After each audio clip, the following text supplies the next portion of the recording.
କୋରାପୁଟ ଏହା ଓଡ଼ିଶାର କେବଳ ଏକ ଜିଲ୍ଲା ନୁହେଁ, ଏହା ପ୍ରାକୃତିକ ସୌନ୍ଦର୍ଯ୍ୟ ଏବଂ ଭାରତର ହିନ୍ଦୁ ସଂସ୍କୃତିର ଏକ ସୁନ୍ଦର ପରିଚୟ। ପ୍ରାୟ 8,800 ବର୍ଗ କିମି କ୍ଷେତ୍ରଫଳ ବିଶିଷ୍ଟ ଏହି ସୁନ୍ଦର ଜିଲ୍ଲାକୁ ପ୍ରତ୍ୟେକ ବର୍ଷ ହଜାର ହଜାର ପର୍ଯ୍ୟଟକ ଏଠାକାର ପ୍ରାକୃତିକ ସୌନ୍ଦର୍ଯ୍ୟ ଏବଂ ଏଠାରେ ଥିବା ସୁନ୍ଦର ସୁନ୍ଦର ହିନ୍ଦୁ ମନ୍ଦିର ଗୁଡ଼ିକର ଦର୍ଶନ ସକାଶେ ଆସିଥାନ୍ତି। ଏଠାରେ ଥିବା ସୁନ୍ଦର ସୁନ୍ଦର ପର୍ଯ୍ୟଟନ ସ୍ଥାନମାନଙ୍କ ମଧ୍ୟରେ ଦେଓମାଳି ପର୍ବତମାଳା, ଶ୍ରୀ ଗୁପ୍ତେଶ୍ୱର ଶିବ ମନ୍ଦିର, ରାଣୀ ଡୁଡୁମା ୱାଟରଫଲ୍, ହନୁମାନ ବାଟିକା, ମା କଣ୍ଟାବାଉଁଶୁଣୀ ମନ୍ଦିର ଏବଂ ଶବର ଶ୍ରୀକ୍ଷେତ୍ର ଏକ ସ୍ୱତନ୍ତ୍ର ପରିଚୟ ସୃଷ୍ଟି କରିଛି।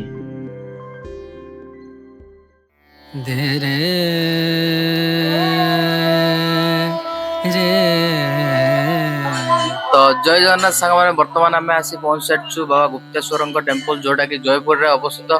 ତ ଏଠି ଆମେ ବୁଲାବୁଲି କରିବା ବହୁତ ହି ଭଲ ଲାଗିବ, ବହୁତ ହି ସୁନ୍ଦର ଗୋଟେ ଲୋକେସନ ଅଛି, ଆଉ କ୍ଲାଇମେଟ ଟା ବି ବହୁତ ହି ଭଲ ଅଛି।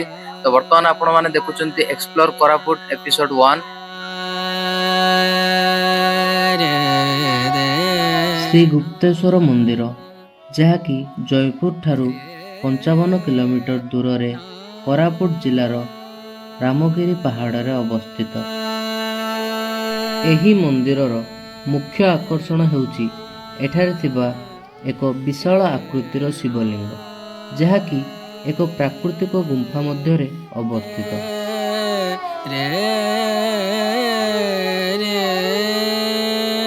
ଏଠାରେ ଥିବା ଶିବଲିଙ୍ଗ ଆକାରରେ ପ୍ରାୟ 3 ମିଟର ଓସାର ଏବଂ ଉଚ୍ଚତାରେ ପ୍ରାୟ 2 ମିଟର ଏବଂ ଏହାର ସ୍ୱତନ୍ତ୍ରତା ଏହିକି ଯେ ଏହା ପ୍ରତ୍ୟେକ ବର୍ଷ ରହସ୍ୟମୟ ଭାବରେ କ୍ରମଶଃ ବୃଦ୍ଧି ପାଇବାରେ ଲାଗିଛି। ପୌରାଣିକ ମତ ଅନୁଯାୟୀ ଏହି ଗୁମ୍ଫାରେ ପ୍ରଥମେ ଶ୍ରୀ ରାମଚନ୍ଦ୍ର ମହାଦେବଙ୍କ ପୂଜା ଅର୍ଚ୍ଚନା କରିଥିଲେ। ପରବର୍ତ୍ତୀ ସମୟରେ ମହାରାଜ ବୀର ବିକ୍ରମ ଦେବଙ୍କ ଦ୍ୱାରା ଏହା ପୁନର୍ବାର ପ୍ରତିଷ୍ଠିତ ହୋଇଥିଲା। ଏହି ମନ୍ଦିର ନିକଟରେ ପହଞ୍ଚିବାକୁ ହେଲେ ପ୍ରାୟ 200 ସିଡ଼ିର ଏକ ସୁନ୍ଦର ଯାତ୍ରାଟେ କରିବାକୁ ହେବ, ଯାହାକି ଏକ ପ୍ରାକୃତିକ ସୌନ୍ଦର୍ଯ୍ୟ ଏବଂ ମନୋହର ଦୃଶ୍ୟରେ ପରିପୂର୍ଣ୍ଣ।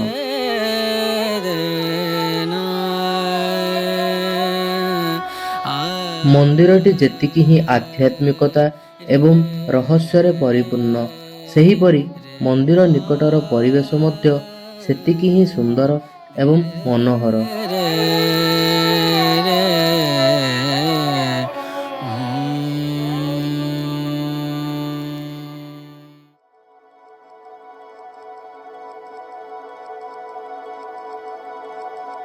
ଡୁଡୁମା ୱାଟରଫଲ୍, ଯାହାକି କୋରାପୁଟର ଆଉ ଏକ ସୁନ୍ଦର ପର୍ଯ୍ୟଟନ ସ୍ଥଳୀ।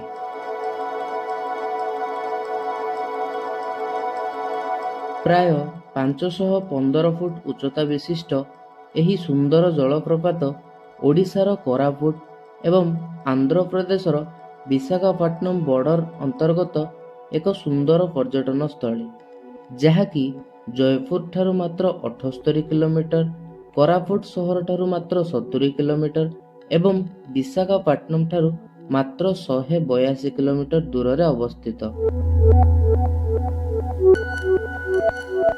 ଏହି ସୁନ୍ଦର ଜଳପ୍ରପାତର ସ୍ରୋତ ମାଛକୁଣ୍ଡ ନଦୀ ଧାରରୁ ସୃଷ୍ଟି। ଏହି ଜଳପ୍ରପାତ ନିକଟରେ ଆମେ ସୁନ୍ଦର ସୁନ୍ଦର ପାହାଡ଼ ଏବଂ ସେଠାରେ ବାସ କରୁଥିବା ବଣ୍ଡା ସମ୍ପ୍ରଦାୟର ଟ୍ରାଇବାଲ ଲୋକମାନଙ୍କ ସହ ଦେଖା କରିବାର ସୁଯୋଗ ପାଇପାରିବା। ପ୍ରତ୍ୟେକ ବର୍ଷ ଶୀତ ଋତୁରେ ଓଡ଼ିଶା ଏବଂ ଓଡ଼ିଶା ବାହାରୁ ମଧ୍ୟ ବହୁ ପର୍ଯ୍ୟଟକ ଏଠାକୁ ଆସନ୍ତି ଏବଂ ଏଠାକାର ପ୍ରାକୃତିକ ସୌନ୍ଦର୍ଯ୍ୟର ଭରପୁର ଆନନ୍ଦ ନିଅନ୍ତି।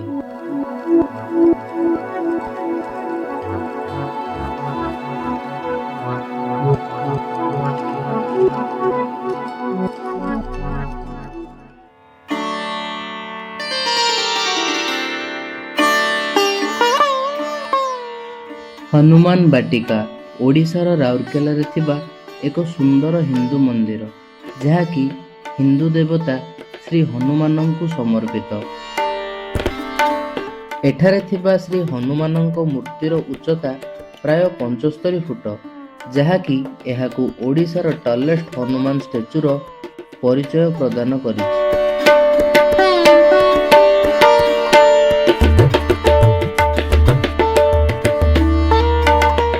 ଏହି ସୁନ୍ଦର ବାଟିକାଟି 1994 ମସିହାରେ ଓଡ଼ିଶାର ପୂର୍ବତନ ମୁଖ୍ୟମନ୍ତ୍ରୀ ଶ୍ରୀ ବିଜୁ ପଟ୍ଟନାୟକଙ୍କ ଦ୍ୱାରା ଉଦ୍ଘାଟିତ ହୋଇଥିଲା।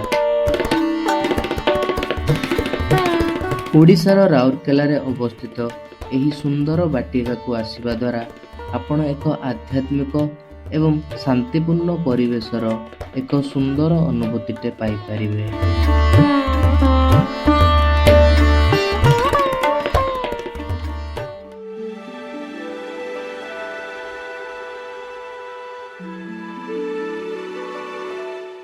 ମା କଣ୍ଟାବାଉଁଶୁଣୀ ମନ୍ଦିର କୋରାପୁଟର ଦାମନଯୋଡ଼ି ଠାରେ ଥିବା ଆଉ ଏକ ସୁନ୍ଦର ହିନ୍ଦୁ ମନ୍ଦିର, ଯାହାକି ମା ଦୁର୍ଗାଙ୍କୁ ସମର୍ପିତ।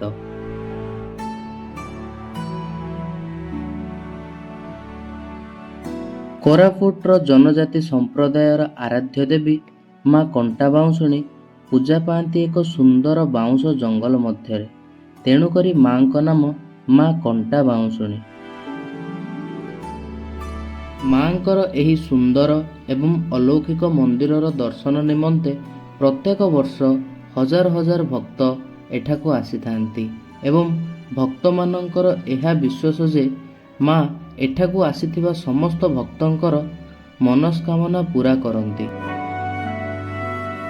ଏଠାକୁ ଆସୁଥିବା ପର୍ଯ୍ୟଟକଙ୍କ ପାଇଁ ମନ୍ଦିର ନିକଟରେ ପ୍ରଶାସନ ତରଫରୁ ବଣଭୋଜି ପାଇଁ ମଧ୍ୟ ସ୍ୱତନ୍ତ୍ର ବ୍ୟବସ୍ଥା ରହିଛି। ତେଣୁକରି ଆଧ୍ୟାତ୍ମିକତା ସହ ଛୁଟି ସମୟ ଅତିବାହିତ କରିବା ପାଇଁ ମଧ୍ୟ ମାଙ୍କ ପୀଠ ଏକ ସୁନ୍ଦର ସ୍ଥାନରେ ପରିଗଣିତ।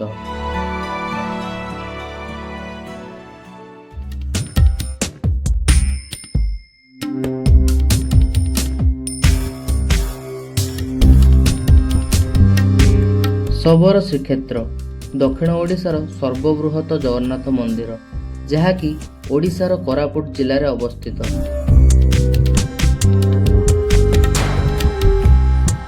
ଓଡ଼ିଶାର ପୁରୀ ଜିଲ୍ଲାରେ ଥିବା ବିଶ୍ୱ ପ୍ରସିଦ୍ଧ ଶ୍ରୀ ଜଗନ୍ନାଥଙ୍କ ଧାମ ଭଳି ଏଠାକୁ ମଧ୍ୟ ବହୁ ସଂଖ୍ୟକ ଭକ୍ତ ଶ୍ରୀ ଜଗନ୍ନାଥଙ୍କ ଦର୍ଶନ ସକାଶେ ଆସିଥାନ୍ତି।